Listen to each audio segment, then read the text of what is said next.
आज के हमारे सेशन का देखिए क्वेश्चन नंबर फर्स्ट है। क्वेश्चन नंबर फर्स्ट आपका बहुत ही महत्वपूर्ण प्रश्न है। देखिए दोस्तों, अक्सर उन बच्चों का एग्जाम नहीं निकल पाता है जो हमेशा सिंपल सिंपल प्रश्नों को हल करते हैं। जिन प्रश्नों को आता है वो उसी प्रश्नों को बार बार प्रैक्टिस करते हैं, और उन बच्चों का एग्जाम बहुत जल्दी निकल जाता है, पहले ही अटेम्प्ट में निकल जाता है।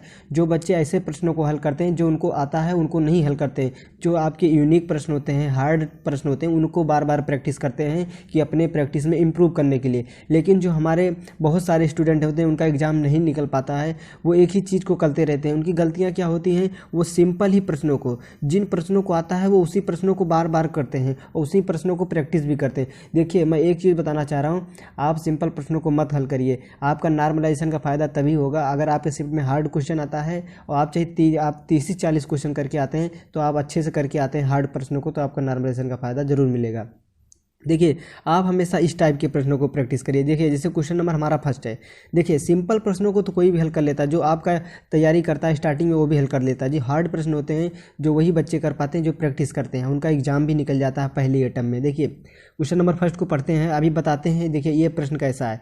दो संख्याओं के महत्तम समापवर्तक तथा लघुत्तम समापवर्तक क्रमशः 12 तथा 72 हैं। इन संख्याओं का योग 60 है, तो इनमें से सबसे छोटी संख्या निम्न में से कौन सी होगी। देखिए, अभी इस टाइप के प्रश्नों को बहुत बच्चों ने प्रैक्टिस नहीं किया होगा, वो एक चीज़ किए होंगे। देखिए, बहुत सिंपल तरीका बता रहा हूँ, जो इस टाइप के किए होंगे, एलसीएम गुणे एचसीएफ, ठीक है, आपका बराबर में पहली संख्या गुणे दूसरी संख्या।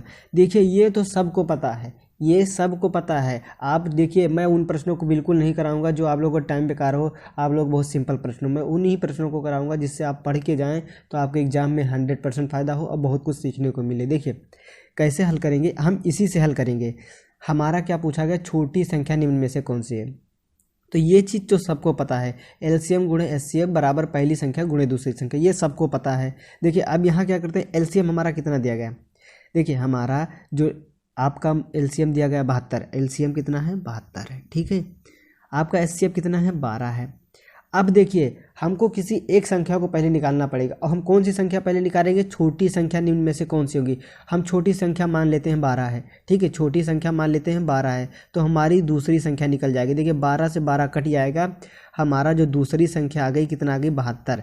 देखिए, पहली हमने 12 मांगी थी, दूसरी 72 आई। अब क्या इन दोनों का योग 60 हो रहा। देखिए, ध्यान से समझिएगा, नहीं गलती कर देंगे। इन दोनों का योग 12 और 72 को करेंगे, इन दोनों का योग 60 नहीं हो रहा, मतलब आपका ऑप्शन नंबर 1 गलत है, गलत हो गया, ठीक है। बताने में टाइम लग रहा है, आप ध्यान से समझिए, बिल्कुल ही आसान तरीका है, बिना एक्स वाई माने यही आपका बेस्ट तरीका है। देखिए, अब हम क्या करते हैं, ऑप्शन नंबर बी को लेते हैं। देखिए, फिर इसी से देखिए ट्राई करते हैं, आपका चेक करते हैं, एलसीएम गुणे एचसीएफ गुणे, तो आपका कितना हो जाएगा, पहली संख्या गुणे आपका क्या हो जाएगा दूसरी संख्या। देखिए, एलसीएम कितना दिया गया 72, एचसीएफ कितना दिया गया है 12। अब देखिए, हम मानते हैं सबसे छोटी संख्या 24 है, ठीक है, सबसे छोटी संख्या पहली 24 है, तो दूसरी संख्या हम निकाल लेंगे। तो देखिए, इसको काटेंगे, कितना हो जाएगा 24 तिया कितना हो जाएगा आपका 72 होता है, यहाँ 3 हो जाएगा, तो ये 12 तिया 36, मतलब हमारी दूसरी संख्या कितनी आ गई 36। पहली मैंने 24 माना था, ठीक है, दूसरी हमारी 36 आई। अब क्या इन दोनों का योग हमारा 60 आ रहा। देखिए, 6 4 10 0 3 2 5 1 6, हमारा इनका योग 60 आ रहा है, मतलब आपका ऑप्शन नंबर 20 सही है। ये होता है आपका तरीका हल करने का, बिना पेन उठाए बिना पेपर उठाए आप ऑप्शन की मदद से हल कर सकते हैं। देखिए, आप हमेशा आप ऐसे प्रश्नों को प्रैक्टिस करिए, जो प्रश्न आपको नहीं आते तो आप बार बार प्रैक्टिस करिए, ताकि आप लोगों का एग्जाम बहुत ही आसानी से निकल जाए, आप लोग अच्छे से एग्जाम को क्वालिफाई कर लें। अगर आप इस टाइप के प्रश्नों को प्रैक्टिस कर रहे हैं, आप हार्ड प्रश्नों को प्रैक्टिस कर रहे हैं, तो आपका नॉर्मलाइजेशन में मिलेगा और एग्जाम भी निकलेगा। चलिए, अब नेक्स्ट क्वेश्चन की तरफ चलते हैं। सेकंड क्वेश्चन है दोस्तों हमारे सेशन का। देखिए, ये भी इंपॉर्टेंट प्रश्न है, बहुत यूनिक प्रश्न है। देखिए, पढ़ते हैं पहले ध्यान से। दो संख्याओं का योग 36 है, इनका महत्तम समापवर्तक 3 तथा लघुत्तम समापवर्तक 105 है। इन संख्याओं के बदक्रमों का योग क्या होगा। देखिए, सिंपल तरीका है, बहुत आसान तरीका है, कुछ नहीं करना है। आप इस टाइप के प्रश्नों को जब पहली बार देखते हैं, इस टाइप के नहीं, आप किसी भी टाइप के प्रश्नों को जब पहली बार देखते हैं, तो आप उनको एक काम किया करिए, नोट करा करिए। एक बार नोट कर लेंगे, आपका 1 या 2 बार उसको देख लेंगे जो नोट किए रहेंगे, तो आप हमेशा के लिए समझ में आ जाएगा, कभी भी आप लोग भूलेंगे नहीं। आप सिंपल प्रश्नों को बिल्कुल मत करिए, जो प्रश्न आपको आ रहा है उन प्रश्नों को बिल्कुल देखिए ही मत। देखिए, इसमें क्या पूछा गया है हमें, व्युत्क्रमों का योग कितना होगा। देखिए, बहुत सिंपल सा तरीका है, कुछ नहीं करना है।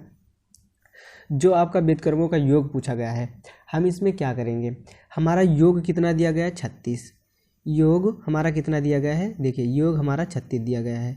अब योग बेटा हम क्या कर देंगे, गुणा, बस आपका आंसर आ जाएगा।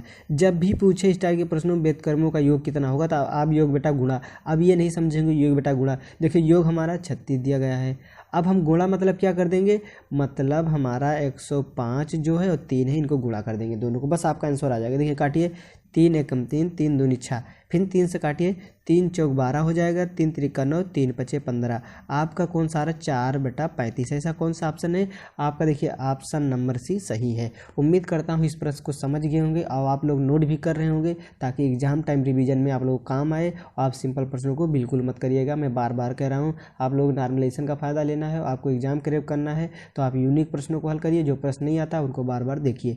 चलिए अब नेक्स्ट क्वेश्चन की तरफ चलते हैं। क्वेश्चन नंबर 3 है हमारे सेशन का। देखिए मोस्ट इंपॉर्टेंट प्रश्न है। देखिए मैं ऐसे भी प्रश्नों को करा रहा हूं जिससे अगर आप एक प्रश्न भी तैयार कर लेते हैं तो कम से कम आपके उस टाइप के कहीं भी प्रश्न देखने को मिलते हैं तो कम से कम आधे से ज़्यादा प्रश्नों को कवर कर लेंगे। जैसे इसमें है, मैं हमेशा बताता हूँ, किसी गेंद को 15% लाभ पर बेचा जाता है या दूसरे 10% हानि पर बेचा जाता है तो 10 रुपये कम प्राप्त होते हैं। गेंद का क्रय मूल्य बताओ।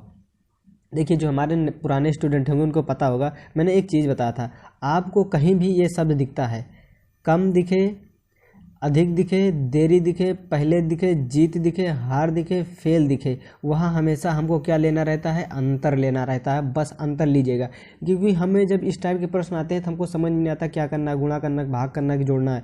तो कहीं भी ये चीज़ दिखता है, आप लोग को देखिए कम दिखे, अधिक दिखे, ठीक है, जीत दिखे, हार दिखे, आपका फेल दिखे, आपका पास दिखे, ये सब चीज़ें जहाँ भी दिखती हैं आप हमेशा वहाँ अंतर करिएगा।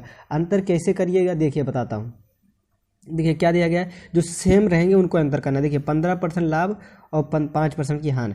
देखिए 15% जब लाभ होगा 100 पर 15% का लाभ कितना हो जाएगा, 115। और देखिए फिर 100 पे 5% की हानि कितना हो जाएगा आपका, 95।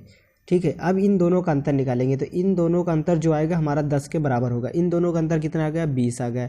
इन दोनों का हमारा जो अंतर आया 20 आया, तो ये 20 हमारा किसके बराबर है, 10 के। तो हमारा देखिए एक बराबर किसके हो जाएगा, हमारा क्या हो जाएगा, 10 बटे में 20। ठीक है, एक बराबर हमारा इतना आ गया तो हमसे क्या पूछा है, मूल। क्रय मूल हमेशा किस में होता है, 100 में होता है। तो ठीक है, देखिए तो हम क्या करेंगे, हमारा ये क्या हो जाएगा, एक बराबर इतना आ गया तो हमारा 100 बराबर हो जाएगा आपका, देखिए 10 बटे में 20 गुणे में 100। इसको काटेंगे 20 पंचे 100, 5 आपका करेंगे 5 गुणे 10, आपका कितना आ जाएगा, 50। मतलब आपका ऑप्शन नंबर डी सही है। देखिए बहुत सिंपल तरीका है, मैं जितने भी प्रश्नों करा रहा हूँ आपके बहुत अच्छे लेवल के प्रश्नों करा रहा हूँ। अगर ऐसे प्रश्नों की प्रैक्टिस कर रहे हैं और देख रहे हैं तो आपका एग्जाम जरूर निकलेगा, नॉर्मलाइजेशन भी मिलेगा। देखिए सबसे ज़्यादा नॉर्मलाइजेशन आपके एडवांस मैथ में भी होता है।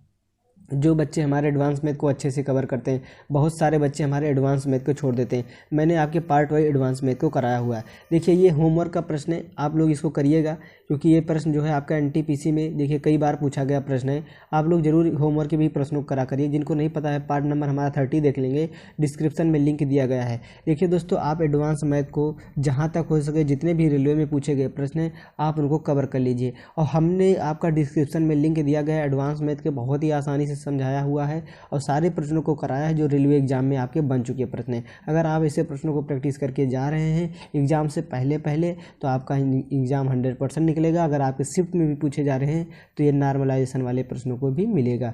चलिए दोस्तों फिर मिलेंगे इसी तरह के और महत्वपूर्ण क्लास का, तब तक के लिए दोस्तों धन्यवाद।